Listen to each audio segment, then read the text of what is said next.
અમદાવાદમાં બોગસ માર્કશીટના આધારે નોકરી મેળવવાના કૌભાંડનો પર્દાફાશ કરાયો છે। ખોટા ડોક્યુમેન્ટ બનાવીને મેટ્રોના મેગા પ્રોજેક્ટમાં એજીએમ તરીકે નોકરી મેળવનારા શખ્સની ક્રાઇમ બ્રાન્ચે કરી ધરપકડ।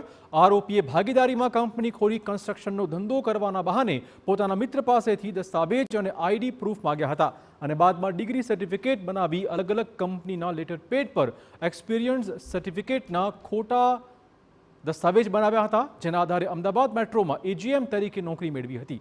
આ વિશે આરોપીના મિત્રએ ફરિયાદ નોંધાવતા ક્રાઇમ બ્રાન્ચે થોડા જ સમયમાં આરોપી કપિલ કુમાર શર્માને પકડી પાડ્યો છે। પંકજ પ્રસૂન દિનેશચંદ્ર સિંહ તેઓ એક અરજી આપેલી હતી કે તેઓને આરટીઆઈ મારફતે એવી માહિતી એવું જાણવા મળેલ કે એમના મિત્ર છે, જે એમના મિત્ર એમની સાથે પહેલાં કામ કરતા હતા અને એમના મિત્ર થતા હતા। એક કપિલ કુમાર શર્મા એમને પોતાની જે અરજદાર છે એમની ડિગ્રી સર્ટિફિકેટ આધારે મેટ્રો પ્રોજેક્ટ, જે અમદાવાદ મેટ્રો પ્રોજેક્ટ હતો, એમાં નોકરી મેળવેલ હતી। તો એ એમને આરટીઆઈ દ્વારા માહિતી મળતા એમને અરજી આપેલી। તો ફરિયાદી અને આરોપી તઝાકિસ્તાનમાં સાથે નોકરી કરતા હતા। તે સમયે આરોપીએ નોકરી છોડી અમદાવાદમાં સાથે કન્સ્ટ્રક્શનનો વ્યવસાય કરવા માટે ફરિયાદીની ડિગ્રી અને ડોક્યુમેન્ટ મેળવ્યા હતા, જેમાં ચેડા કરીને આરોપીએ નોકરી મેળવી લીધી।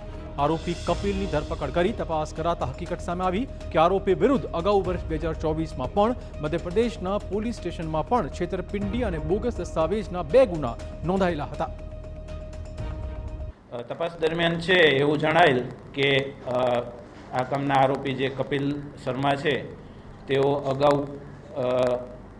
એપ્રિલ 2011માં મેગામાં છે એમાં એમને સિનિયર મેનેજર ટેકનિકલ અને કોઓર્ડિનેશન તરીકે નોકરી મેળવેલ અને જે બાદ છે તેમને ત્યાં 1 વર્ષ પછી રીઅસાઇન કરી અને સિનિયર એજીએમ તરીકે છે એમને ફરીથી છે નોકરી આપવામાં આવેલી અને બીજું જે પદ છે એ આપવામાં આવેલ। ત્યારબાદ તેમને 31 ડિસેમ્બર 2013ના ટર્મિનેટ કરવામાં આવેલા હતા।